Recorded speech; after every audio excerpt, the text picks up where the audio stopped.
Good morning students. कुछ बातें कर रहे थे अपन बीएससी पार्ट सेकंड। ठीक है, क्या चल रही थी तेरी? Acid base. ठीक है, अब देखिएगा तेरा एसिड बेस की बातें कर रहे थे। एसिड बेस में मैंने आप लोगों को लास्ट क्लास में सिर्फ 2 ही क्वेश्चंस दिए थे। मैंने ये पूछा था कौन सी अभिक्रिया होगी, कौन सी अभिक्रिया नहीं होगी। इस टाइप्स के आपको क्वेश्चन पूछते हैं, जिनमें से मैंने पहला जो क्वेश्चंस दिया था आप बच्चों को, वो क्वेश्चन था बेटा तेरा N2H वाला। ठीक है, कौन सा था तेरा? N2H+। ठीक है, इसकी रिएक्शन तूने किससे करवाया था? H2O से करवाया था। और मैंने बताया था ये रिएक्शन होगी या नहीं होगी? बिल्कुल होगी रिएक्शन। क्यों? यहाँ पे N2 दे रखा है, यहाँ पे तेरा H3O+ बन जाएगा। Because proton affinity of H2O is greater than proton affinity of N2H। ठीक है बेटा, इसलिए ये रिएक्शन प्रोसीड होगी। उसके बाद में मैंने रिएक्शन दी H- H2O। 2-4 बच्चों ने इसकी क्वेश्चंस मेरे पास सेंड किया। ठीक है, हालांकि उन्होंने किया तो था, रिएक्शन हो भी रही थी, लेकिन उन्होंने गलत किया था। यहाँ पे देखिएगा बेटा जी, जो प्रोडक्ट बनता है वो तेरा बनता है H2+OH-। ठीक है, क्यों? क्योंकि जो तेरी प्रोटॉन एफिनिटी ऑफ H- है ना, ये ज्यादा होती है किससे? प्रोटॉन एफिनिटी ऑफ H2O से। ठीक है बेटा जी, ध्यान दीजिएगा इस तरह से। आगे देखिएगा। ठीक है, या तो H2O बोल सकते हैं या OH- से। ठीक है, इसलिए इससे खिंच जाता है इलेक्ट्रॉन। कई बुक में उल्टा दे रखा होता है। इसी तरह मैंने रिएक्शन करी थी तेरी H2O+NH3 वाली। ये रिएक्शन पहले भी करवा चुकी मैंने। ठीक है, ये रिएक्शन है तेरी NH4+++OH-। ठीक है, रिएक्शन प्रोसीड होती है। ये रिएक्शन अपन ने बात कर ली थी छोटी छोटी। अब देखिएगा बेटा जी, आगे की जो रिएक्शन थी, एक इंपॉर्टेंट रिएक्शन थी HCl वाली प्लस तेरा जो बन रहा था H2O। कुछ बच्चों ने ये रिएक्शन करवाई है, कुछ ने रिएक्शन नहीं करवाई। बेटा जो प्रोडक्ट बन रहा था वो क्या बन रहा है तेरा? H3O++ Cl-। यहाँ देखिएगा जो प्रोटॉन एफिनिटी ऑफ Cl- है ना, प्रोटॉन एफिनिटी ऑफ Cl- ये ज्यादा होती है प्रोटॉन एफिनिटी ऑफ H2O से। ठीक है, या ऐसे बोल सकते हैं जो HCl की प्रोटॉन एफिनिटी होती है वो H2O से ज्यादा होती है, इसलिए ये रिएक्शन इस टाइप से प्रोसीड नहीं होगी। HCl से कोई भी रिएक्शन नहीं खींच सकता, कोई भी प्रोटॉन H2O नहीं खींच सकता, इसलिए रिएक्शन नहीं होगी। आई बात समझ में? ये तेरी 2-4 रिएक्शन करवाई थी। इसके साथ ही मैंने एक क्वेश्चन और दिया था आप लोगों को, वो दिया था मैंने एसिड बेस का क्रम। जैसे मैंने बताया था HF, HCl, HBr और HI में सबसे ज्यादा एसिडिक कौन है? बेटा जी ध्यान दीजिए, HCl इधर से इधर जाने पर क्या हो रही है तेरी? एसिडिटी बढ़ रही है। एसिडिक स्ट्रेंथ क्या होती है गुरुजी? बढ़ती है। क्यों बढ़ती है? क्योंकि इधर से इधर जाने पर डिसोसिएशन कांस्टेंट बढ़ता है। क्या बढ़ता है तेरा? डिसोसिएशन कांस्टेंट बढ़ता है। एच आई का डिसोसिएशन कांस्टेंट ज्यादा होता है, मतलब क्या है तेरा कि ए का मान क्या होता है? ज्यादा होता है। ठीक है, इसी वजह से एच आई मोर एसिडिक होता है HF से, HCl से। अपन हाइड्रोक्लोरिक एसिड को ही सुने हैं, कभी HI की बात नहीं करते, इसलिए तुम्हारे मन में एक ही ख्याल आता है HCl ज्यादा एसिडिक होता है। नहीं बेटा, HCl से ज्यादा एसिडिक HBr होता है, उसके बाद में HI होता है। क्यों? क्योंकि H और हाइड्रोजन और आयोडीन के साइज में बहुत ज्यादा अंतर होता है। आयोडीन का साइज बहुत ज्यादा होता है, हाइड्रोजन का साइज बहुत छोटा होता है, इसलिए ये टूट जाता है बॉन्ड। ठीक है, इसलिए डिसोसिएशन कांस्टेंट बढ़ जाता है, एसिडिक स्ट्रेंथ बढ़ जाती है। ये बातें अपन ने लास्ट क्लास में करी थी। ठीक है, आज की क्लास में जो पढ़ना है बेटा जी वो क्या पढ़ेंगे वो देखिएगा एक बार के लिए। क्योंकि आज की क्लास में जो मैं बातें करूंगा आप लोगों के साथ, वो बातें करने जा रहा हूँ विलायक तथा अम्ल सामर्थ्य पर प्रभाव। ठीक है, कि विलायक का क्या, इसका बेटा विलायक का अम्लीय सामर्थ्य पर प्रभाव। ठीक है, अम्लीय सामर्थ्य पर प्रभाव। क्या प्रभाव पड़ता है अम्लीय सामर्थ्य पर? एसिडिक स्ट्रेंथ के ऊपर सॉल्वेंट का क्या इफेक्ट होता है वो चीज देखेंगे। मैं तेरे को एक सिंपल से क्वेश्चन देता हूं। जैसे मैंने तेरे को बोला तेरा जो CH3COOH है ना, इसको मैंने किस में घोल दिया? पानी में।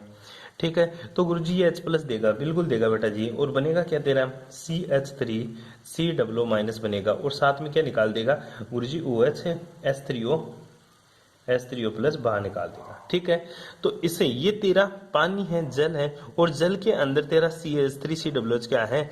दुर्बल अम्ल होता है। क्या होता है? दुर्बल अम्ल होता है। ठीक है, जब इसकी एक के निकाला, एसिडिक सामर्थ्य निकाला, तो मेरे को पता चला जो तेरा CH3COO- है, इसकी कंसेंट्रेशन और H3O+ की कंसेंट्रेशन। ठीक है, डिवाइडेड बात करता हूं मैं CH3COOH की कंसेंट्रेशन। ठीक है। तो ये तेरा KA1 है, ये दुर्बल है पानी में, लेकिन सोच ये तेरा एसिटिक एसिड है, ठीक है, एसिटिक एसिड है। इस एसिटिक एसिड को मैं अगर अमोनिया में घोल दूं CH3COOH प्लस इसको मैं किस में घोल दूं, अमोनिया NH3 में। अब अमोनिया तो क्या होता है, क्षार होता है, ये क्या होता है, अम्ल होता है, लेकिन अमोनिया क्षार होता है। तो इस अमोनिया के अंदर CH3COOH किसकी तरह बिहेव करता है, ये बिहेव करता है बेटा प्रबल अम्ल की तरह बिहेव करता है। अगर एसिटिक अम्ल को जल में घोलेगा तो दुर्बल अम्ल की तरह बिहेव करेगा, लेकिन अगर एसिटिक अम्ल को तू क्षार में घोलेगा, NH3 अमोनिया में घोलेगा, तो ये किसकी तरह बिहेव करेगा गुरुजी, प्रबल अम्ल की तरह बिहेव करेगा। और क्या देगा, देखिएगा बेटा जी, ये दे देगा गुरुजी CH3COO- प्लस है NH4 प्लस, ठीक है। तो इसके लिए जब KA2 की बात करूं मैं, ठीक है, KA2, वो KA2 का मान क्या आएगा, वो आएगा गुरुजी CH3COO- और NH4 प्लस डिवाइडेड बाई वो तेरा CH3COOH और NH3, ठीक है। ध्यान दीजिएगा इस चीज के बारे में। अब देखिएगा ये तेरा क्या है, सॉल्वेंट है, ये भी क्या है तेरा सॉल्वेंट। अगर एसिटिक एसिड को जल में घोलता हूं तो KA1 आता है, क्योंकि ये दुर्बल होता है पानी में और एसिटिक एसिड को अगर अमोनिया में घोलता हूं तो KA2 आता है। ध्यान दीजिएगा यहाँ पर जो तेरा KA2 है इज ग्रेटर देन होता है तेरा KA1, ठीक है, KA2 is greater than KA1। अतः CH3COOH जल में तो दुर्बल अम्ल की तरफ बिहेव करता है और CH3COOH मतलब एसिटिक एसिड अमोनिया में प्रबल अम्ल मतलब स्ट्रॉन्ग एसिड की तरह बिहेव करता है। ये क्या विलायक का प्रभाव पड़ रहा अम्लीय सामर्थ्य पर। पहले तूने विलायक क्या लिया, पहले मैंने सॉल्वेंट जल लिया तो दुर्बल होता है, दोबारा मैंने सॉल्वेंट अमोनिया लिया तो ये प्रबल हो गया, ठीक है। तो उपरोक्त उदाहरणों से अपन कह सकते हैं कि जो विलायक का है ना अम्लीय सामर्थ्य पर बहुत अधिक प्रभाव पड़ता है। सिंपल सी बात है। अम्ल की प्रबलता विलायक की क्षारीय प्रकृति पर भी निर्भर करती है, अर्थात किसी अम्ल की आयनन की क्षमता अगर स्वयं की प्रकृति के अलावा विलायक की प्रोटॉन ग्रह क्षमता पर भी निर्भर करती है, ठीक है। ये मैंने बातें आपको बता दी, कोई दिक्कत इस तरह से छोटे छोटे एग्जाम्पल्स हैं। अब विलायक का क्षार सामर्थ्य पर क्या प्रभाव पड़ेगा, जैसे एसिडिक सामर्थ्य पर प्रभाव पड़ता है उसी तरह क्षार सामर्थ्य पर भी इसका प्रभाव पड़ता है। तो हेडिंग लगा लीजिएगा सभी बच्चे, विलायक का क्षार सामर्थ्य पर प्रभाव। विलायक का क्षार सामर्थ्य पर प्रभाव, देखिएगा क्या प्रभाव पड़ता है विलायक का क्षार सामर्थ्य पर। जिस तरह से एसिड का प्रभाव पड़ता है, एसिड का क्षार एसिडिक स्ट्रेंथ पर सॉल्वेंट का इफेक्ट पड़ता है, उसी तरह तेरा बेसिक स्ट्रेंथ के ऊपर भी सॉल्वेंट का इफेक्ट पड़ता है। फॉर एग्जांपल बात करते हैं अमोनिया की लेते हैं। अगर अमोनिया NH3 को मैं किस में घोल दूं, जल में घोल दूं, किस में घोल दूं, एसिड में घोल दूं, ठीक है, तो ये किस में चला जाएगा तेरा NH4 plus NH4 plus plus OH minus बनाएगा। यहाँ पे सॉल्वेंट क्या है, ये तेरा सॉल्वेंट जल है, ठीक है, और ये मेरा क्या है, बेस है, और ये कौन सा है, वीक बेस। कौन सा बेस है बेटा, वीक बेस। कंपेरिजन करेंगे अपन, वैसे स्ट्रॉन्ग ही होता है। KB1 का मान निकालेंगे तो आंसर क्या आ जाएगा गुरुजी, मेरा आंसर आएगा NH4 प्लस बेटा जी, और डॉट NH4 प्लस की कंसेंट्रेशन डॉट OH माइनस की कंसेंट्रेशन डिवाइडेड बाई NH3 की कंसेंट्रेशन, ठीक है बेटा। इसी तरह अगर मैं अमोनिया को घोलूं, NH3 को घोल दूं, किस में घोल दूं अब NH3 को, CH3COOH में घोल दूं, ठीक है। अब सॉल्वेंट उल्टा कर दिया मैंने, ध्यान दीजिएगा इस चीज को। अब ये सॉल्वेंट है, पिछली रिएक्शन में ये तो तेरा क्या था, एसिड था, और ये सॉल्वेंट था। यहाँ पे अब ये सॉल्वेंट है, अगर ये सॉल्वेंट होगा तो जो क्वेश्चन का आंसर आएगा वो CH3COO माइनस है, और साथ में क्या जाएगा तेरा NH4 प्लस आएगा। तो तेरा जो KB2 आएगा, जो KB2 का मान आएगा वो क्या आएगा तेरा NH4 प्लस की कंसेंट्रेशन और CH3COO माइनस की कंसेंट्रेशन डिवाइडेड बाई ये तेरा NH3 भी साथ में रहेगा और तेरा CH3COOH भी साथ में रहेगा। पानी एक्सेस में लेते, पानी के लिए नहीं लिखा करते अपन, ठीक है बेटा जी। यहाँ पे जो तेरा KB2 है ये ग्रेटर देन होता है किससे, KB1 से। KB2 is greater than KB1 से। तो उपरोक्त उदाहरणों से स्पष्ट है कि NH3 जल के अंदर तो क्या होता है, वीक बेस होता है, और NH3 के लिए सॉल्वेंट अगर चेंज कर दूं और मैं एसिटिक एसिड यूज कर लूं तो ये प्रबल एसिड की बेस की तरह बिहेव करता है। तो ध्यान दीजिएगा, सॉल्वेंट का इफेक्ट बेसिक स्ट्रेंथ पे भी पड़ता है। अब ये चीजें तेरे को एक लाइन में लिख देता हूँ आज के बाद में, जब कभी भी तू केमिस्ट्री पढ़े जीवन में तेरी लाइफ में, ठीक है, तो इस चीज को हमेशा नोट करके रखना बेटा जी, एसिडिक स्ट्रेंथ का ऑर्डर या बेसिक स्ट्रेंथ का ऑर्डर, ठीक है। ये हालांकि सिलेबस में नहीं है, लेकिन तेरे को एसिड और बेस समझने में बहुत ज्यादा सहायता करेंगे। क्या चीज सबसे ज्यादा जो एसिडिक होता है वो तेरा एसिडिक होता है HClO4, ठीक है। उसके बाद में एसिड होता है HNO3, ठीक है, रट ले लेना इसको। उसके बाद में तू बात करेगा H2SO4 की, ठीक है। उसके बाद में तू बात करेगा HCl की। उसके बाद में तू बात करेगा किसकी, CH3COOH की। और उसके बाद में बात करेगा तेरा H2O, ठीक है। ध्यान देना, कभी भी कंपैरिजन पूछे ना तो इधर से इधर जा रहा है H2O से, ठीक है। H2O क्या होता है तेरा, न्यूट्रल होता है, ठीक है। यहाँ पे पानी की बात करें तो एसिडिक स्ट्रेंथ बढ़ेगी, एसिडिक स्ट्रेंथ बढ़ती है, ठीक है। ध्यान दे, अगर HClO4 है, एसिड है, अगर मैं इसको HNO3 में घोल दूं, सोच एक बार के लिए, अगर HNO3 के अंदर मैं HClO4 घोल दूं तो HClO4 HNO3 में वीक एसिड की तरह बिहेव करेगा। HCl को H2SO4 में घोल दूं तो HClO4 H2SO4 में थोड़ा सा ज्यादा एसिड की तरह बिहेव करेगा। इसी तरह HCl में घोल दूं तो थोड़ा और स्ट्रॉन्ग होगा, CH3COOH में घोलूंगा तो और ज्यादा स्ट्रॉन्ग एसिड होगा। अगर जल में ही घोल दिया HClO4 को तो और भी ज्यादा स्ट्रॉन्ग एसिड होगा। सबसे ज्यादा स्ट्रॉन्ग एसिड है H2O के रेस्पेक्ट में HClO4 सबसे ज्यादा स्ट्रॉन्ग होगा, H2O के रेस्पेक्ट में HNO3 कम एसिड होगा HClO4 से। ध्यान दीजिएगा इस चीज के बारे में, H2O के रेस्पेक्ट में H2SO4 और ज्यादा वीक हो जाएगा, HCl और वीक होगा और CH3COOH और वीक होगा। कोई दिक्कत है, ठीक है। अब HCl के आगे, H2O के आगे मैं कंटिन्यू कर रहा हूं लेकिन इधर से लिखूंगा। अब मैं बात करता हूं यहाँ पे तेरा NH4OH लिख दूं, ठीक है। फिर मैंने लिख दिया KOH लिख दिया, ठीक है। फिर मैंने NH3 लिख दिया, ठीक है। और यहाँ पे क्या है मेरा H2O, जो H2O यहाँ है, ठीक है। अगर H2O से इधर जाएगा, अगर H2O से इधर जाएगा तो बेसिसिटी बढ़ेगी। क्या बढ़ेगी तेरी, बेसिसिटी, मतलब बेसिक स्ट्रेंथ बढ़ेगी, ठीक है। ध्यान दीजिएगा, H2O से इधर जाऊंगा तो बेसिक स्ट्रेंथ बढ़ेगी और एसिडिटी घटेगी। अब ध्यान दे, अगर H2O में एक NH4OH डालूं तो ये वीक बेस की तरह बिहेव करेगा, फिर KOH उससे ज्यादा स्ट्रॉन्ग होगा और NH3 सबसे ज्यादा स्ट्रॉन्ग होगा किसमें, H2O में। लेकिन अभी जो एग्जांपल दिया अपन ने NH3 H2O में, वो कंपैरिजन देख बेटा, एक बार के लिए कंपैरिजन देखना। इस क्वेश्चन में बहुत ज्यादा कंफ्यूजन है। तुम बोलोगा गुरुजी तू यहाँ बोल रहा है H2O में NH3 क्या है, स्ट्रॉन्ग बेस है, लेकिन यहाँ तूने क्या लिख दिया, ये तो वीक बेस है H2O में। ऐसा क्यों लिखा गुरुजी? बेटा मैं यहाँ पे कंपैरिजन कर रहा हूँ NH3 का H2O के साथ और NH3 का CH3COOH के साथ कंपैरिजन कर रहा हूं। NH3 स्ट्रॉन्ग है H2O में, लेकिन कंपैरिजन कर NH3 का H2O में ले एक बार और NH3 को CH3COOH में ले, तो NH3 को अगर CH3COOH में रखूंगा वो ज्यादा बेस होगा, ये स्ट्रॉन्ग बेस होगा। अगर इस CH3COOH में पुट करूं और NH3 H2O में पुट करूं तो वीक होगा इसकी तुलना में। इधर देख लें, अगर H2O में NH3 डाल रहा हूं तो स्ट्रॉन्ग है, मान ले मैं इसमें डालू NH3, ठीक है, NH3 को CH3COOH में डालू तो ये इससे भी ज्यादा स्ट्रॉन्ग बेस होगा। अगर NH3 को मैं HCl में डालू तो और स्ट्रॉन्ग होगा बेस। अगर NH3 को H2SO4 में डालू तो बहुत ज्यादा स्ट्रॉन्ग होगा। अगर NH3 को HNO3 में डालू तो और भी ज्यादा स्ट्रॉन्ग इससे बेस होगा। जैसे जैसे इसका सॉल्वेंट इधर बढ़ता जाएगा इसकी बेसिसिटी बढ़ती जाएगी। उसी प्रकार जैसे जैसे इधर से इधर जाता जाऊंगा HClO4 की एसिडिटी की स्ट्रेंथ बढ़ती जाएगी। तो ये लाइन याद कर लेना, सबसे ज्यादा एसिड ये, फिर ये, फिर ये, फिर ये, फिर ये और ये भी, फिर बेसिसिटी बढ़ने लग जाएगी इधर जाएंगे तो। बेटी चीज समझ में, बस ये बातें आपको याद रखना एसिड बेस का कंसेप्ट को समझने के लिए। यहां तक किसी को कोई दिक्कतें नहीं होनी चाहिए। आगे चलिए, अब बात करता हूं मैं ब्रोंस्टेन लोरी सिद्धांत की कमियां, क्या क्या कमियां रह गई थी इसकी। ब्रोंस्टेन लोरी सिद्धांत की कमियां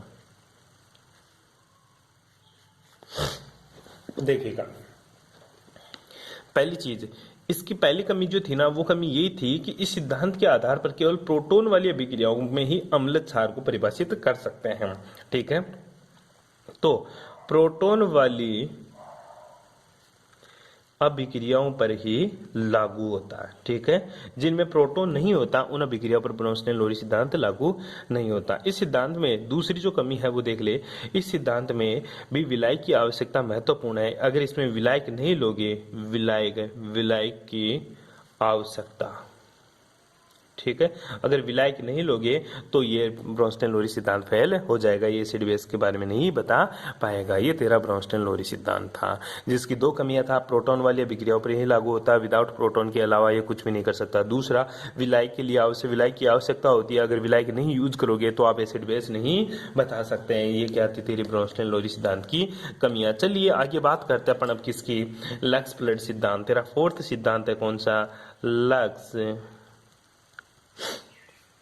फ्लड सिद्धांत।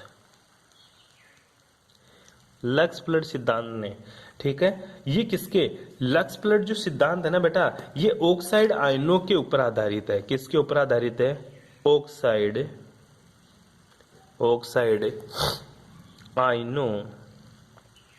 आयनों के स्थानांतरण पर आधारित है। ऑक्साइड आयनों के स्थानांतरण पर क्या है, आधारित है। ये सिद्धांत ऑक्साइड आयनों के स्थानांतरण पर आधारित है। अब लक्स फ्लड के अनुसार अम्ल क्या होते हैं, ध्यान दीजिएगा गुरुजी, अम्ल वे होते हैं जो क्या करे, अम्ल वे होते हैं जो ऑक्साइड आयन ग्रहण करें। ऑक्साइड आयन, अम्ल वे पदार्थ होते हैं जो ऑक्साइड आयन है, मतलब O2 है, ठीक है, O2 है, ऑक्साइड आयन ग्रहण करे। क्या करे बेटा, ग्रहण करे। क्या कहलाते हैं मेरे, अम्ल कहलाते हैं, ठीक है। और क्षार, ठीक है, किसने, लक्स फ्लड ने बताया कि जो मेरे क्षार होते हैं, ठीक है, बेस होते हैं, वो क्या होते हैं, बेस वे पदार्थ होते हैं जो ऑक्साइड आयन, जो क्या करे बेटा, ऑक्साइड आयन क्या होता है, O2 क्या करे, दान करे। क्या करे बेटा, दान करे। क्या कहलाते हैं मेरे, क्षार कहलाते हैं, ठीक है, जो ऑक्साइड आयन देते हैं क्या कहलाते हैं, क्षार कहलाते हैं। अगर एग्जांपल्स की बात करें इसमें, तो जैसे मैं एक छोटा सा एग्जांपल की बात करता हूं, जैसे एग्जांपल के रूप में अगर मैं बात करूं, तो एग्जांपल के रूप में बात करते हैं, जैसे मेरा CaO कैल्शियम ऑक्साइड है, अगर मैं इसका यूज करूं किसमें, SiO2 में, ठीक है, SiO2 में, ठीक है, इसमें सिलिकॉन ऑक्साइड में, तो तेरा जो प्रोडक्ट बनता है वो क्या बनता है, CaSiO3। ध्यान दीजिएगा इस रिएक्शन में जो SiO2 है ना, इसने कैल्शियम ऑक्साइड को क्या कर लिया, अब्जॉर्ब कर लिया। कैल्शियम से अपन को मतलब नहीं है, ये इसने ऑक्सीजन खींच लिया, CaO से ऑक्सीजन किसने खींचा, SiO2 ने। तो दान किसने किया, CaO ने दान किया। तो जो दान करता है वो तो क्या होता है, क्षार। क्या होगा वो, क्षार। और जो ग्रहण करता है वो क्या होता है, तेरा अम्ल है। ध्यान दीजिएगा इस बात, जो ऑक्साइड आयन दान करे वो तो तेरा क्षार, और जो ऑक्साइड आयन ग्रहण करे वो क्या कहलाता है, तेरा अम्ल। और जो बनता है वो क्या कहलाता है, तेरा लवण। क्या बनता है बेटा, लवण। ये चीजें आपको याद रखनी। इसी तरह मैं और एग्जांपल्स की बात करूं, जैसे PbO, अगर PbO को मैं SO3 में डिजोल्व करूं तो क्या बन जाएगा, तेरा PbSO4, ठीक है। तो ये तो क्या होगा, मेरा क्षार होगा, और ये क्या होगा, मेरा अम्ल होगा, और बनने वाला प्रोडक्ट क्या कहलाता है, मेरा लवण कहलाता है। ये कौन सी डेफिनेशन है तेरी, लक्स फ्लड डेफिनेशन, ठीक है। इसमें कोई दिक्कत है आप लोगों को, इसमें कोई प्रॉब्लम। अब देख दूसरी बात करते हैं लक्स फ्लड की। और क्या बात है, ये जो क्षारीय ऑक्साइड और क्षारीय हाइड्रोक्साइड के एनहाइड्राइड तथा अम्लीय ऑक्साइड ऑक्सी अम्लों के एनहाइड्राइड होते हैं। कैसे होते हैं, जैसे मैं CaOH का होल ट्वाइस लिखूं और रिएक्शन की बात करूं, ठीक है, ये कैल्शियम हाइड्रोक्साइड है। क्या है, कैल्शियम हाइड्रोक्साइड। अब पता नहीं कौन से नेचर का, आप देखते हैं। कैल्शियम हाइड्रोक्साइड क्या कर रहा है गुरुजी, CaO प्लस कन्वर्ट हो रहा है किसमें, H2O में। किसमें, H2O में। तो इसने क्या किया, इसने गुरुजी दान किया क्या, ऑक्सीजन। इसके पास 2 ऑक्सीजन थे, इसमें क्या है, एक ही ऑक्सीजन है। तो ये क्या होगा, मेरा क्षार होगा। क्या होगा बेटा, मेरा क्षार होगा। तो कैल्शियम हाइड्रोक्साइड से क्या बना, कैल्शियम ऑक्साइड। कैल्शियम हाइड्रोक्साइड से क्या बना, कैल्शियम ऑक्साइड। मैं बोल रहा हूं, लिख नहीं रहा, तुझे लिखना भी है। ये कैल्शियम हाइड्रोक्साइड है, ये कैल्शियम ऑक्साइड है। इसी तरह मैं बात करूं, ठीक है, तेरा H2SO4 सल्फ्यूरिक एसिड का नाम सुना तूने, ठीक है। अब इसकी बात करें तो ये किसमें कन्वर्ट होता है, ये गुरुजी टूट जाता है SO3 में, और साथ में किसमें टूट जाता है, H2O में। किसमें टूट जाता है, H2O में, ठीक है। ये सल्फ्यूरिक एसिड है, ऑक्सी एसिड बोलते हैं इसको। क्या बोलते हैं इसको, ऑक्सिक एसिड। कैसे, इसकी जो रिएक्शन होती है ना वो OH है, और इसमें कितने OH है, OH है, ठीक है। और 4 ऑक्सीजन में से 2 ऐसे बने रहते तेरा, ठीक है। तो ये OH है ना, इसको ऑक्सी बोलते हैं। क्या बोलेंगे, इसको ऑक्सी ग्रुप बोलते हैं। क्या बोलेगा बेटा, इसको ऑक्सी ग्रुप। तो ये जो बनता है ना, तो प्रोडक्ट में ये SO3 में देख, इसमें 4 ऑक्सीजन थे, SO4 था, इसमें कितने रह गए, 3। तो गुरुजी हुआ क्या इसमें, अरे बेटा इसमें तो सर 1 ऑक्सीजन की कमी हो गई, तो ये भी क्या होना चाहिए गुरुजी, क्षार। ये भी क्या होना चाहिए, क्षार। इसके बेसिस पे तू उसको क्षार बोलेगा, लेकिन इसने क्या किया, OH ग्रुप डोनेट किया, इसकी वजह से ये क्या होता है तेरा अम्ल होता है। क्या होता है तेरा अम्ल। ध्यान दीजिएगा हर जगह ऑक्सीजन ही चेक नहीं करने का, ठीक है। इसी तरह मैं बात करूं जैसे NaOH, ठीक है, तो टूट कर क्या बनाएगा तेरा Na2O प्लस साथ में क्या बना देगा OH, यहाँ पे 2Na था तो NaOH, ये क्या कर रहा है गुरुजी, O डोनेट कर रहा है, ठीक है। O डोनेट करेगा तो ये क्या बन जाएगा मेरा बेस बन जाएगा, ठीक है। तो डेफिनेशन क्या हुई मोटी मोटी। और दूसरी बात है कि क्षारीय ऑक्साइड क्षारीय हाइड्रोक्साइडों के एनहाइड्राइड होते हैं। क्षारीय ऑक्साइड क्षारीय हाइड्रोक्साइड के क्या होते हैं एनहाइड्राइड। एनहाइड्राइड का मतलब होता है जल का अणु बाहर निकालना, जल का अणु बाहर निकालना। और अम्लीय जो ऑक्साइड होते हैं ना, अम्लीय ऑक्साइड, ये अम्लीय ऑक्साइड है, ये अम्लीय ऑक्साइड है, ये अम्लीय ऑक्साइड ऑक्सी अम्लों के एनहाइड्राइड होते हैं। इसको क्या बोलेंगे ऑक्सी अम्ल, ठीक है। इसको क्या बोलेंगे, इसको क्या बोलेगा क्षारीय हाइड्रोक्साइड।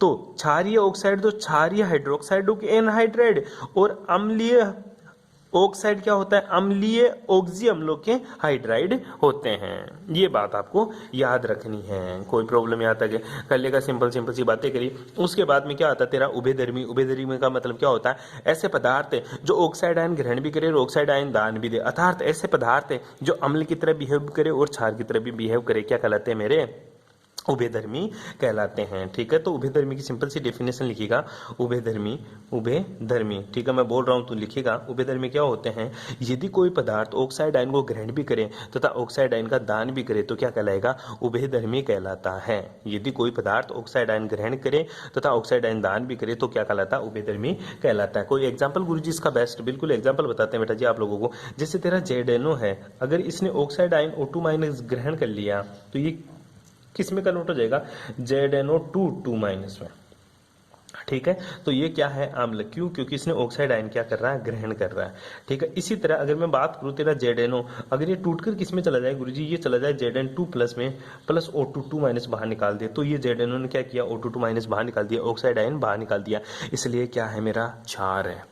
जेडेनो ऑक्सीजन ग्रहण करता है तो ये क्या है अम्ल है, और जेडेनो अगर ऑक्साइड आयन बाहर निकालता है तो ये क्या हो जाता है मेरा गुरुजी क्षार हो जाता है। इसी को अपन क्या बोलते हैं उभयधर्मी प्रकृति। क्या बोलेंगे उभयधर्मी प्रकृति। ऐसे तेरे पास बहुत सारे क्वेश्चंस और भी एग्जांपल्स देखने को मिल जाएंगे जो उभयधर्मी प्रकृति को शो करते हैं। देखिएगा कौन कौन से एग्जाम्पल्स और होते हैं। जैसे मैं तेरे को दे दूं बेटा Al2O3, क्या दे दिया तेरे को Al2O3। जब Al2O3 है तो ये किस में कन्वर्ट होता है, ये कन्वर्ट होता है 2Al3 प्लस 3O2 2 माइनस, ठीक है। तो एल्यूमिनियम ऑक्साइड क्या कर रहा है गुरुजी, इसने ये किया गुरुजी ऑक्साइड आयन डोनेट कर दिया, तो ये किसकी तरह बिहेव करेगा, ये गुरुजी क्षार की तरह बिहेव करेगा, ठीक है। लेकिन ध्यान दीजिएगा अगर Al2O3 इसमें मैं ऑक्साइड आयन दे दूं इसको O2 2 माइनस ले ले, और किसमें कन्वर्ट हो जाएगा 2AlO2 माइनस में, ठीक है। तो ये ऑक्साइड आयन ग्रहण कर रहा है, ठीक है। ये हालांकि रीअरेंज हो गया तो ये किसकी तरह बिहेव करेगा अम्ल की तरह बिहेव करेगा। तो जो ऑक्साइड आयन ग्रहण करे तो ऑक्साइड आयन डोनेट करे वो क्या कहलाते हैं उभयधर्मी। तो Al2O3 क्या है तेरा उभयधर्मी, उभयधर्मी। कोई प्रॉब्लम याद है, अरे कोई प्रॉब्लम। चलिए आगे बात करते हैं लक्स फ्लड अवधारणा की गुण, ठीक है। लक्स फ्लड अवधारणा के गुण है, क्या क्या गुण होते हैं लक्स फ्लड अवधारणा के वो देखिएगा, ठीक है। ये अवधारणा ऑक्साइड आयनों के आधार पर अम्ल क्षार को विभाजित करती है, ये इसकी गुण है।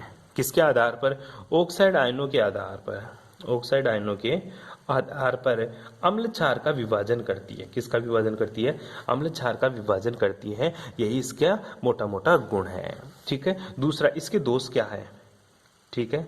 लक्स फ्लड अवधारणा के दोष, ठीक है। दोष देखिएगा बेटा जी इसमें क्या दोष हो सकते हैं, ठीक है। इस सिद्धांत किस पर आधारित है, केवल ऑक्साइड आयनों के ऊपर आधारित है। ऑक्साइड आयनों के आधार पर यही ये बता सकती है कि ये एसिड होगा और बेस होगा। अगर और कोई हुआ जो H+ है वो H- तो उनके आधार पर ये अम्ल क्षार का विभाजन नहीं कर सकती। तो ये केवल ऑक्साइड आयनों के ऊपर ही आधारित होती है, ये इसका सबसे बेटर होता है, ठीक है बेटा। यहाँ तक आपको करना है, बाकी बातें करेंगे नेक्स्ट क्लास में। Thanks for cooperation.